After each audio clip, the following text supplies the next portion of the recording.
Why did I come in today?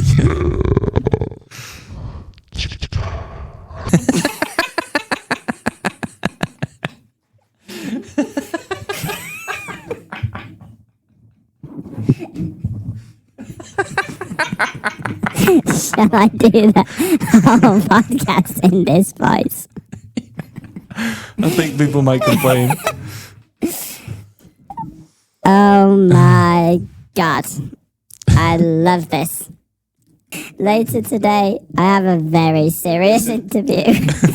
I'm not going to be able to concentrate. I have to take my car to the garage now to go get the aircon recast. I don't know if I can drive. This is so funny.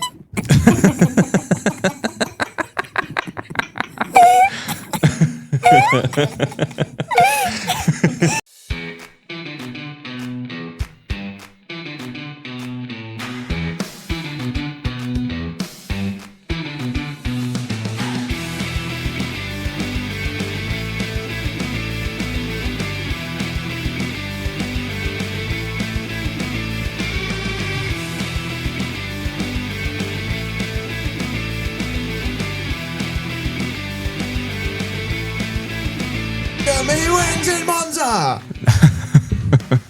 Il Predestinato vince! Dai, Forza Ferrari! No? Did you just learn Italian for Ferrari? I only know certain Italian phrases, Okay. and all of them are from Formula One. Okay.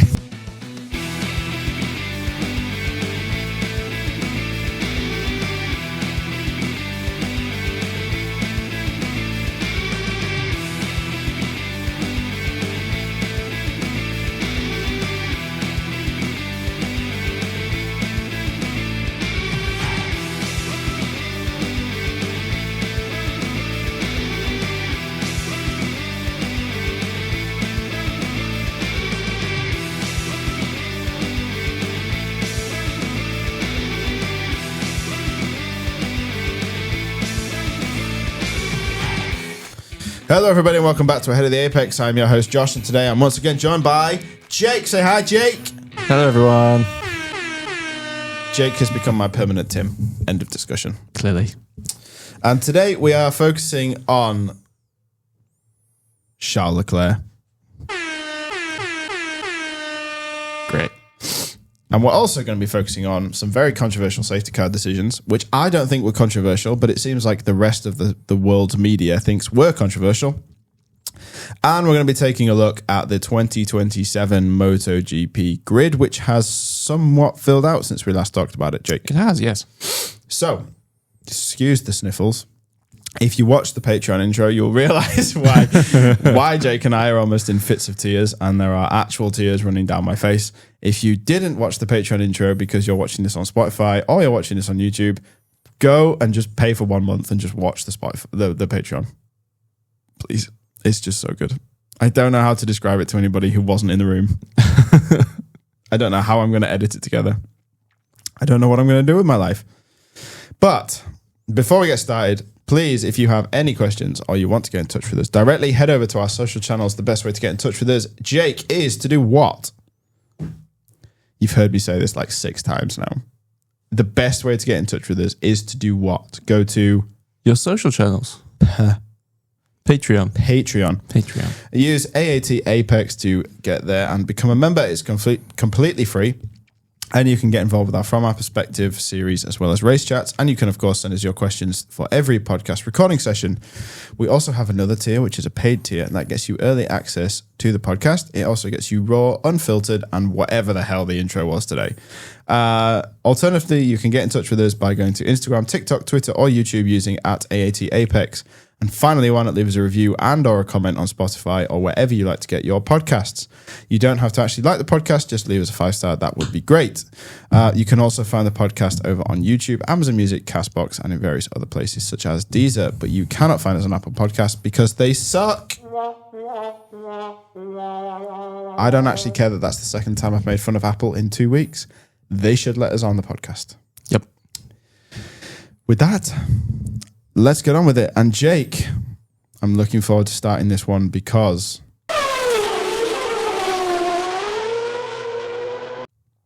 I get to say Il Predestinato vince del Gran Premio de Gran Bretagna. Thank you for being the absolute cricket in the room. Do you understand what just happened last weekend? Do you understand the consequence of what just happened? What consequence? Every single week, I get messages from people I know as soon as Charles Leclerc makes a mistake saying he's washed, he's not worth it, he was never worth it, he's not good enough. There it is. Proof, pudding, done. Signed, sealed, delivered. Charles Leclerc bounces back from 3 terrible Grand Prix and takes victory at Silverstone. I do have a little asterisk. It is just one race. Do you? That's a bit of a personal thing to share on the podcast. It is just one race.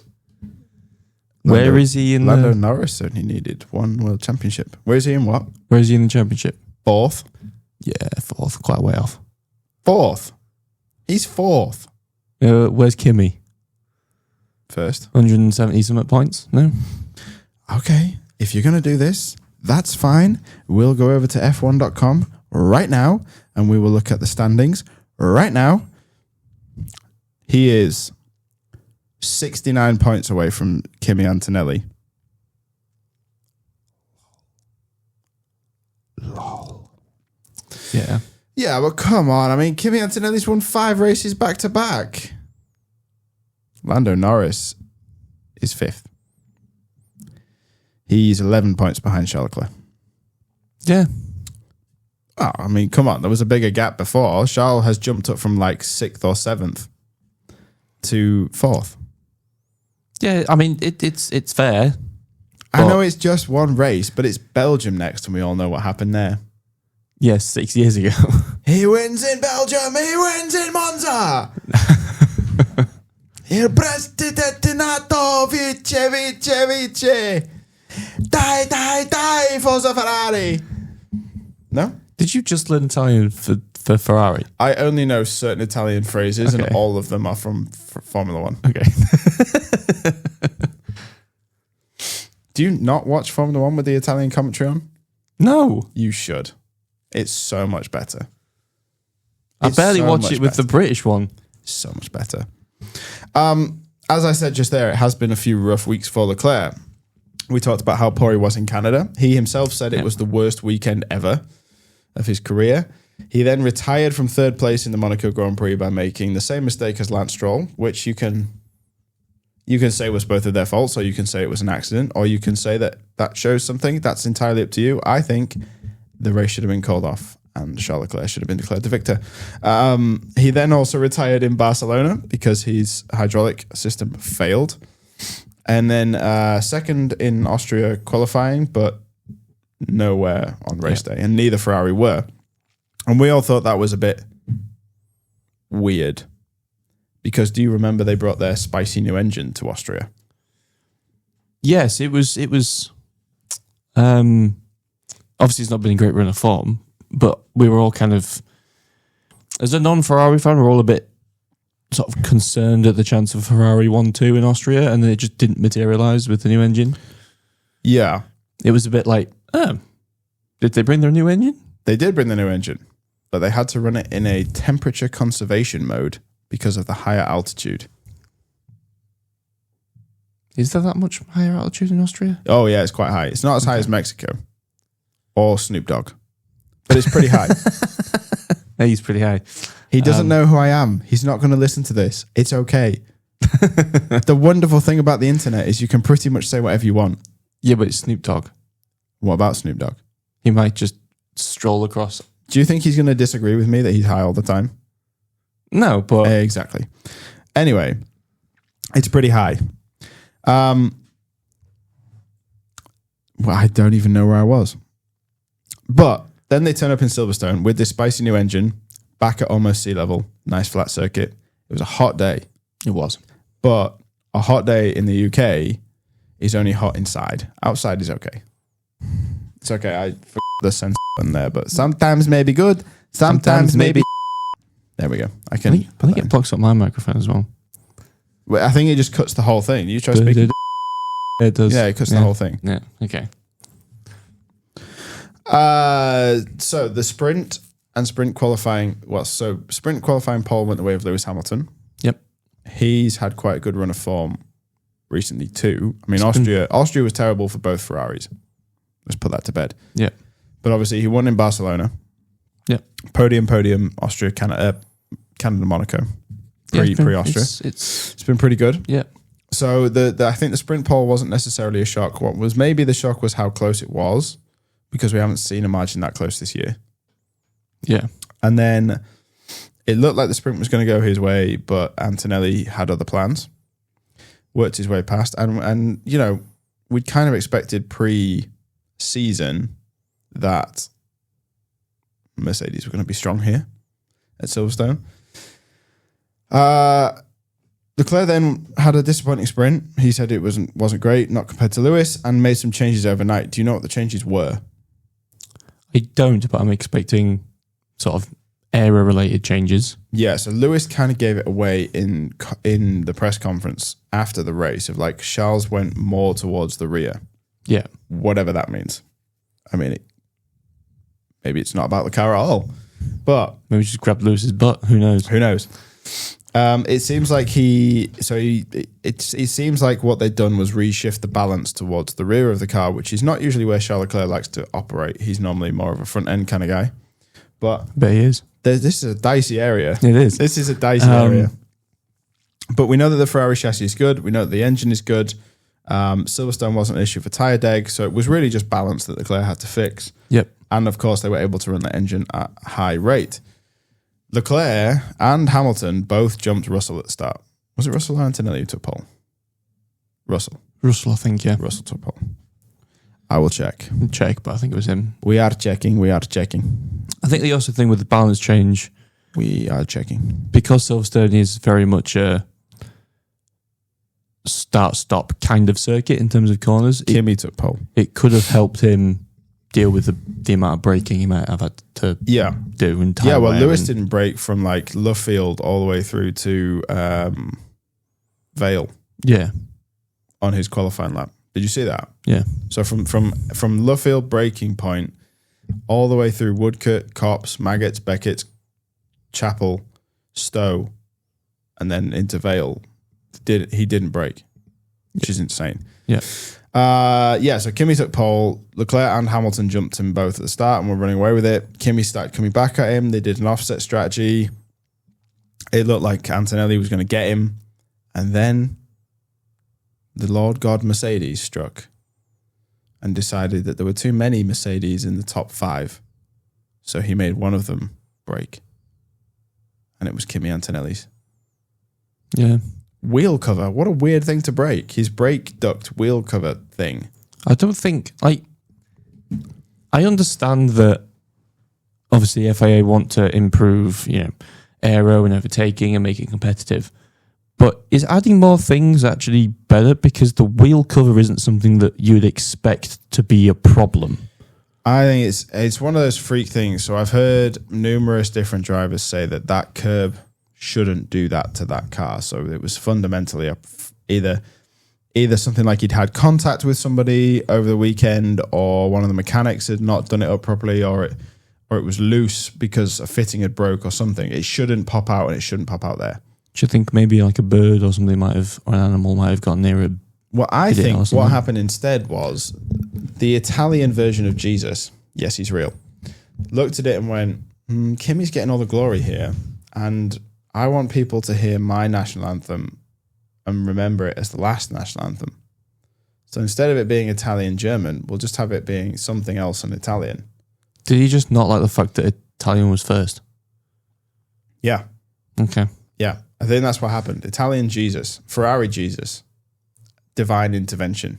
I think the big question is he wearing Ferrari red, or is he wearing yellow, or is apparently them painting the car blue, meaning he's also in blue?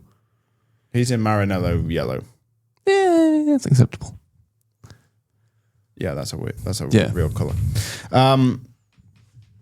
Kimi then loses a bunch of aero at the front. Be interesting to see the effects of losing a wheel cover in terms of aero down that side. A lot. We saw it. I mean, you saw how often he was running off track. He had no pace. Yeah. And then he gets a 5-second penalty. Yeah, it'd be interesting to see the how much that wheel cover actually affects the pace of that car, not just keeping it in the track. As in, if it's gone, rather than if it's just hanging there being a pain in the bum. Yeah. So Kimi got a 5-second penalty. Fair or not fair? What do you think? There was a bit of controversy about this again. Ran wide. I mean, Brundle was like, the track limits are the track limits. And other people were like, but if the car's not in control, then he shouldn't get it. And then I always point to, was it Lewis who had his brake failure last year? Yeah. And at Singapore, and he was like straight lining every corner. And Charles did it at some point this year as well. If you're gaining an advantage, and that advantage might be surviving the race, or it might be holding on to a position by cutting corners, you need a penalty. Yeah. That's the end of discussion. It's there was an instant when Lewis last won it with Mercedes, he had a tyre puncture, didn't he? Yeah, but he didn't go off track. No, but even then, he was still allowed to finish, even though his car was... Well, nobody's saying don't finish. I'm just saying don't go off track, you muppet. Yeah, but in terms of like... If your car is damaged, it shouldn't necessarily affect your ability to be able to keep it on track, or you shouldn't need to feel the need to cut corners and gain an advantage. As Brundle says to any driver who isn't British, the throttle pedal goes The throttle pedal goes both ways. Thank you. There you go. That is true. That is true. Leclerc was obviously helped by that. And then there was a late race safety car, which we're going to talk about shortly, which came out and gave a little bit of heart palpitations to all those Ferrari fans. But it stayed out till the end of the race, and Leclerc was able to win the race ahead of Russell and Hamilton. Antonelli dropped down to like 12th, 14th, something like that. After out of the points, Out of the points. And it becomes his first win since the 2024 USA Grand Prix from Austin, which is almost 2 years away. Almost, yeah. That just, I think, kind of goes to show how competitive the McLarens and Max Verstappen were last year.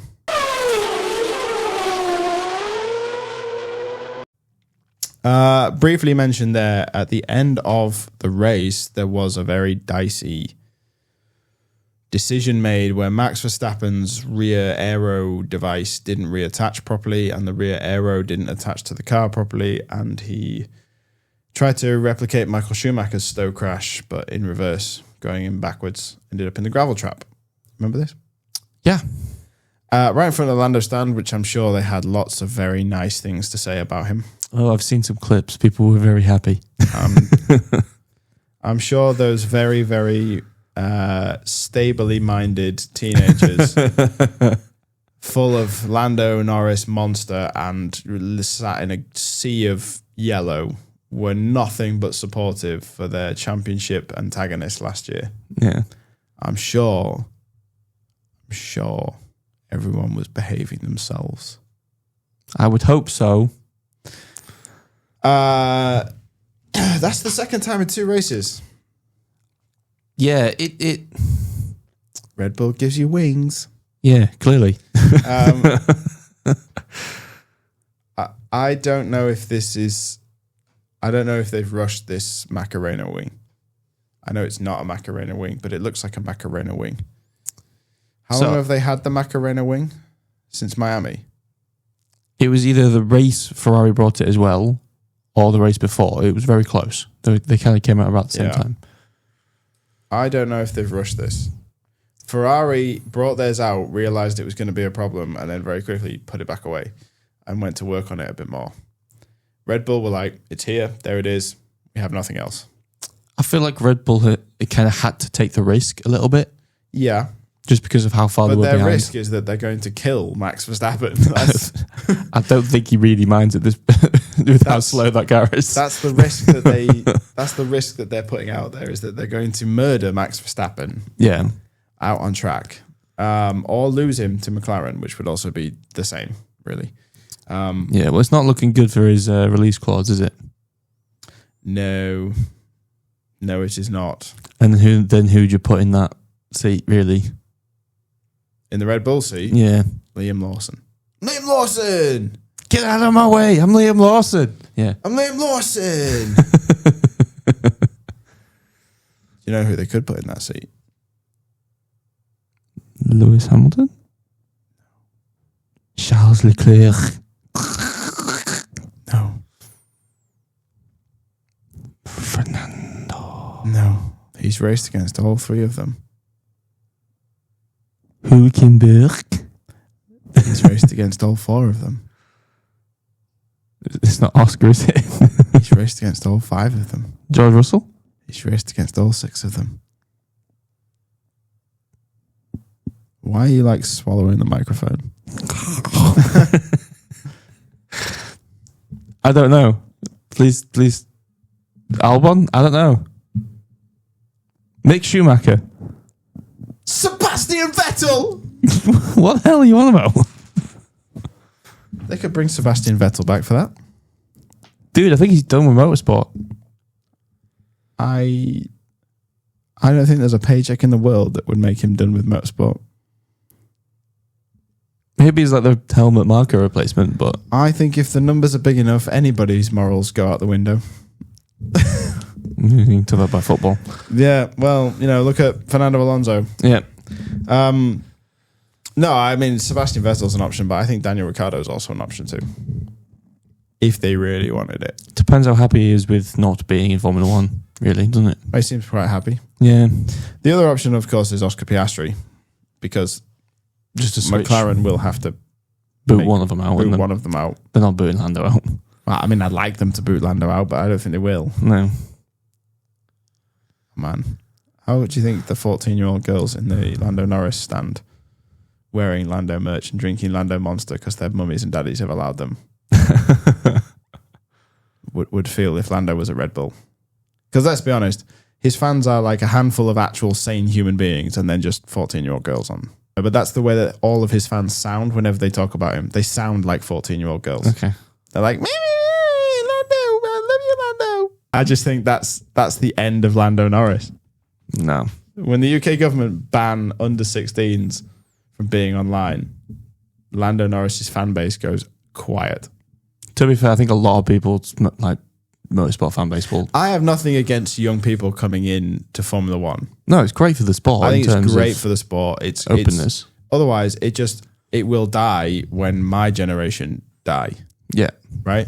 Because if nobody younger comes into the sport, then that's it. That's the sport gone.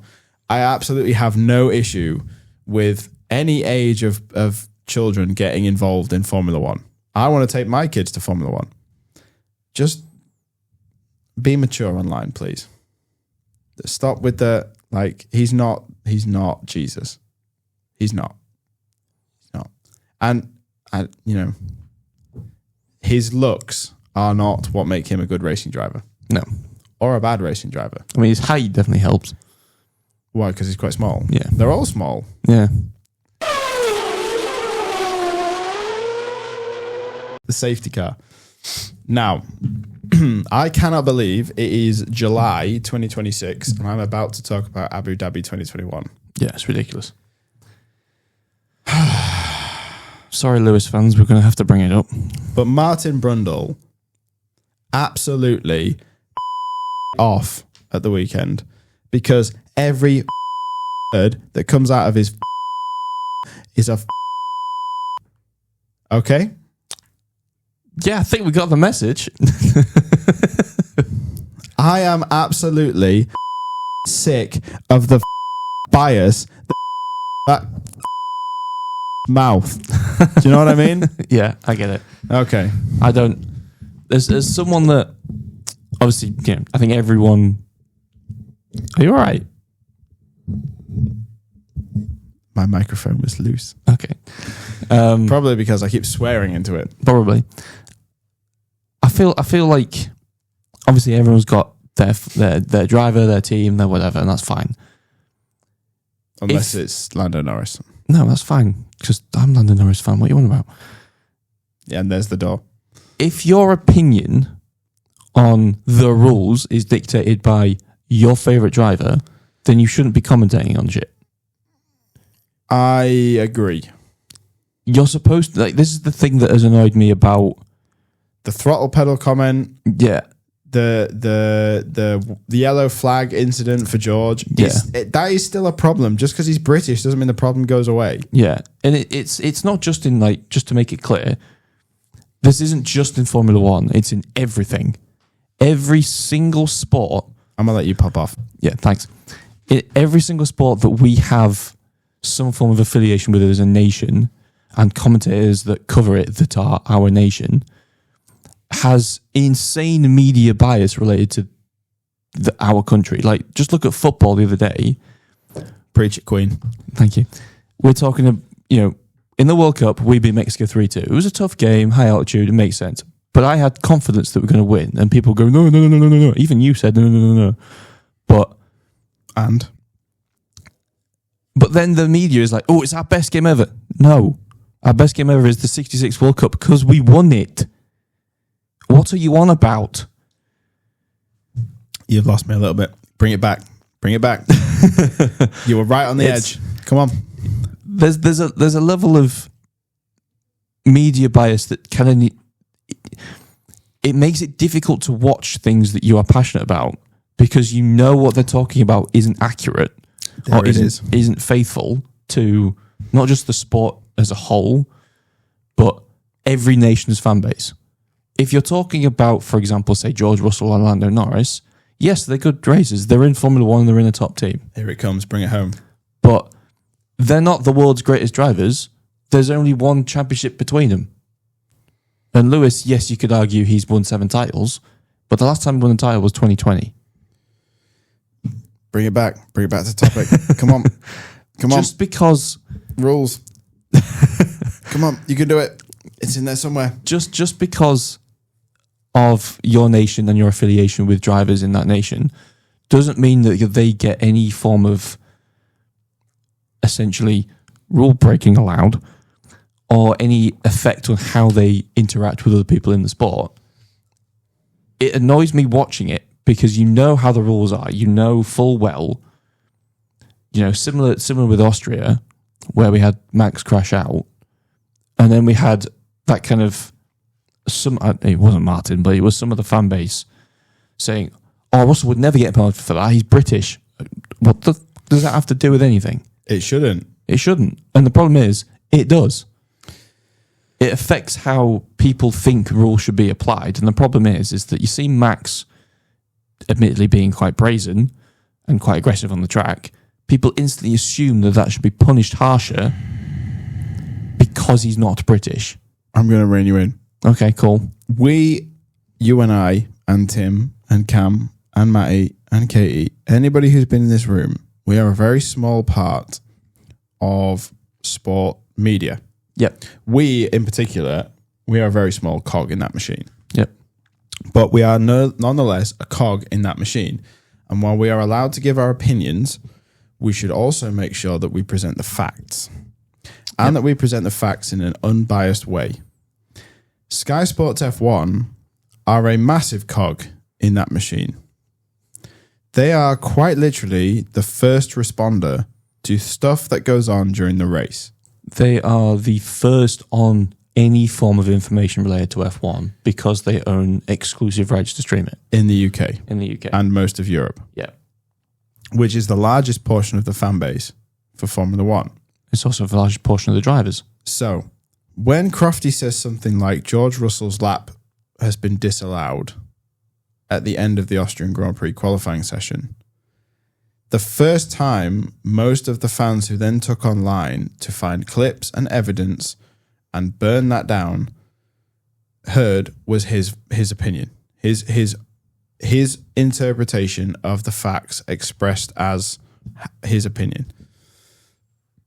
It was wrong, but he has a job to do, and it's difficult to do it live. Martin Brundle popped off for 30 minutes post-press conference after the race. Yep. After the race. And just to put this into perspective, he's complaining about a race finishing under the safety car. That's what he's complaining about. He's complaining about the fact that there was a message displayed on the TV footage saying safety car in this lap, followed by another thing saying safety car redeployed because it was still out and it had gone past the pit lane. He's complaining that we were robbed of an exciting finish to a Formula One race where Lewis Hamilton was behind a Mercedes on medium tyres. Flashback, not 5 years ago. We're still not even over 5 years ago. And this is the second time we've had this complaint from Brundle about safety car procedure. Because if you remember, Monza in 2022... 2 or 3, wasn't it? Ricciardo won in 21, correct? So he retired in 22 because that's the curse. When he retired with like 4 laps to go or something, the safety car, it finished under the safety car. Yep. And he complained then as well. But the reason that he can't do this is because he complained when it didn't finish under the safety car in Abu Dhabi 21. He said the safety car procedure was not followed. The race wasn't fair. None of that was right. It feels like we were robbed. It feels like Lewis were robbed, blah, blah, blah. And then he comes on and says, we were robbed because we didn't get to see the finish of the British Grand Prix. The article that governs this is what was breached in Abu Dhabi 21. And the right thing to do at the time would have been to cancel that race and just discount that race. But Max still would have won. Max still would have won, but at least the arguments would have stopped, right? And an article B.5.13.5 says that the safety car must complete one additional full lap after lapped cars overtake before entering the pits. That's the regulation that we followed today. That not today, but at Silverstone. That's the regulation that was followed in Monza. That's the regulation that was broken in Abu Dhabi 21. Everybody focused on the any and all thing. Any does not mean all. That rule was interpreted correctly. This rule is the rule that wasn't interpreted correctly or wasn't followed correctly. And actually, because this rule wasn't followed correctly, they should have just gone, Abu Dhabi doesn't count, but they're too scared to say Abu Dhabi doesn't count because they're currently in a legal fight with Felipe Massa because of Crashgate in 2008 at the Singapore Grand Prix. Yeah. They're too scared to do that. Yeah. So they let both of these things go. But Brundle has a job to do. And this is the article in the regulations. Done. Yep. It does not need 30 minutes after the coverage. This really, really, really wound me up. Max Verstappen crashes on lap 48/49 of 52 laps. They do get the car away quickly, but then it's still poking out the barrier as lapped cars begin to overtake the safety car, which was on the transition between lap 50 and 51. Oscar Piastri, who was in 12th, 13th? 12th. 12th. Yeah. No, he finished 12th. He was 13th. Finished 11th. Was the first of the lapped cars. I'll tell you.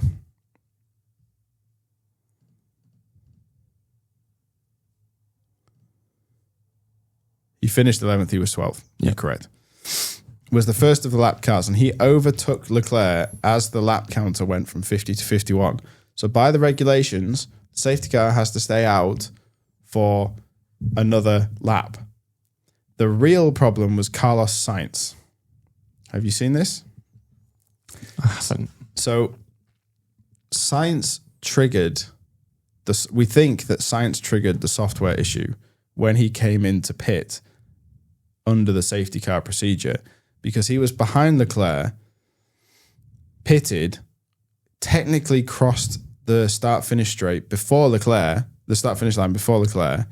That triggered a system glitch, which meant that he was given a +1 lap on everybody. And then after the race, the stewards gave him a +1 lap penalty, which is BS because he came back out of the pit lane behind Leclerc anyway. Yeah. So it's BS. Anyway, we'll talk about that at another time when I have all the information. But it was a software glitch that triggered the safety car coming in. But Bert knew the rules. Leclerc knew the rules. Brundle needs to do better. I'm done having a rant about him. Are you done having a rant about him? I don't know. It's mainly around about Sky as a whole, but bearing in mind that is a paid for sort of package, and one of the things that you're I won't call it media school, but essentially when you go learn how to be in the media, you're very much instructed to try and be as impartial and fair as possible. I don't think I've ever seen anyone on Sky Sports as a whole ever be completely impartial. Whether that's agreed with me or whether that's gone against me, it seems to be quite a rare situation. Nico Rosberg's pretty impartial. And that is across the sport. Like sports. So Formula 1, rugby, football, anything. Nico Rosberg is probably the closest, but I think he still has a little bit of but come on, I mean, we're not spite impartial. against Lewis. I just said Charles Leclerc won the British Grand Prix in Italian. But when it comes to this, whether Leclerc had lost the race or not because of the safety car, I would have accepted the rules. Yeah. That's all I'm saying is that, it's his job to present the rules. Yeah. If Simon Lazenby knows the rules, Martin Brundle should know the rules. Right, before we end this podcast, we need to talk about MotoGP again. Yeah, we do. Because we've had some more teams confirmed. And actually, it's stupid because by time of recording, we'll have probably confirmed all these teams again. So, if you remember, in last week's episode, 2 weeks ago, I don't know what day we're on, we knew that Ducati had confirmed Marquez and Acosta, Aprilia had confirmed Bez and Bagnaia, Yamaha had confirmed Martina Nagura, and Gresini, Mir, and Holgado. We didn't know LCR, VR46, Trackhouse, KTM, Tech 3, HRC, or Pramac. Now, as of this week, as of the 10th of the 7th, we now know that KTM has signed Marquez and Digia. Yep. Which we kind of got right. Suspected that. Yeah. We suspected Marquez and Digia. We mentioned that last week. Anything changed in your opinions? Do we think anything else is going to happen? Do we think that's a good signing? I think that's a good signing for KTM. I think it in terms of, obviously we haven't seen the bike, we don't know what the regs are gonna do to the grid, but it definitely shouts intent at pushing for a win. You're picking two riders that have won races, that have been at Ducati for a good number of years, that are both really good riders and have proven themselves, that need a factory ride, really.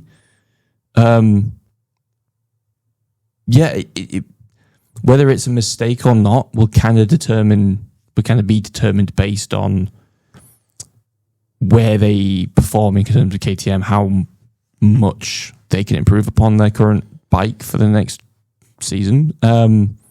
Obviously, there is a kind of a shadow over KTM and Tech 3, mainly because it's Tech KTM, with finances and money and whatnot, and the ability to invest. Maybe they should just stop building push bikes and just make motorbikes. But yeah, it so far looking at it, it looks like a very solid rider lineup, and I don't think I could put anyone in that KTM and think they're going to do better than those two. No, I agree. I mean, for me, it also then looks like Tech 3 is more likely to have Fernandez in it, right? Because it looks like it looks like KTM are stealing Ducati riders, right? Yeah, it would. And to be honest, why not? I think, obviously, yeah, why not? I mean, Ducati riders have been pretty good. Fernandez obviously is Trackhouse. Yeah. But obviously, there are the current riders for KTM and Tech 3 that aren't there. I don't think any of them are in our predictions, other than Acosta. Aldeguer, we've got VR46 that hasn't been announced yet. No, we've got obviously Bastianini there, but Vinales and Binder are both not there. So in terms of Tech 3... Why did we not do that? I don't know. Tech 3 could stick with Vinales. He's a very good rider. I think Tech 3 will stick with Binder. I think Gunter's fallen out with Vinales. Yeah, I can imagine that. And then I think Bulliger to VR46 is a no-brainer. Unless something comes along elsewhere. And Quartararo has announced this morning that it won't be long before his future is announced. Yes. He's predicted to go to Honda, which would make sense to be HRC, because why would he go to LCR? LCR? I can see Morbidelli disappearing off the grid. Yeah, I mean, it's not really a shock, is it? He's not been that good. No, it'll be Superbikes for him, I think. MotoGP also released a thing this morning. Yeah. I mean, you know, Yamaha's goodbye to Quartararo was almost romantic. Well, it's obviously when Quartararo came in, they were sort of saying kind of bye to Rossi, really, and sort of moving on from a whole era of domination with multiple different riders. Because I think it was Rossi, Lorenzo as well, I think. So it was kind of a new era. So it's kind of the Quartararo era, and they won a title, multiple races. They did really well. Last few years have been a bit iffy, but yeah, it was a nice, being a Quartararo supporter and as well as Acosta. It was generally a nice goodbye, and it sort of respected what he'd done there and what he'd given them. A title isn't easy to attain. Yeah. So it was a very nice kind of send off, and it was a good sort of show of love and faith in them, in each other. Because when you're there that long, there kind of needs to be a sense of teamwork and effort together, and that was kind of shown. But obviously, Quartararo is a title winner and wants to go and win another one, and being on a slow bike isn't great. But so we're just waiting on Honda. Yeah, Honda, the factory team to announce, which I think they will announce either this weekend or next week, or at Silverstone. I can't see them waiting until Motegi. Motegi's ages away. There's no way they wait that long, because otherwise the satellite team's going to start announcing. Yes, we've had Grazzini, but do you really want VR46 and Pramac and Tech 3 and Trackhouse announcing before you? I don't think so. No. Yeah, I think that's it. And that's the end of the podcast. Yeah, it's. We had a good rant, and we had a good silliness at the start. Yeah, it's interesting podcast, interesting voices that I cannot do. I don't know what you're going to do. I'm going to do the social bit in the voice. Oh, God. What? If you want to get in touch with us, the best way to do that is by our social channels. The best way to get in touch with us is to head over to our Patreon, AAT Apex, and become a member. It's totally free, and you can get involved with our From Our Perspective series, as well as race chats, and you can, of course, send us your questions for every podcast recording session. Alternatively, you can get in touch via Instagram, TikTok, or Twitter using the handle @AATApex. Finally, why not leave us a review and a comment on Spotify or wherever you like to get your comments, your podcasts. You don't have to actually like the podcast or this voice. Just leave us a 5-star. That'd be great. You can also find the podcast on YouTube, Amazon Music, Castbox, and in various other places. Thanks for listening. Peace. I have a headache now. Goodbye.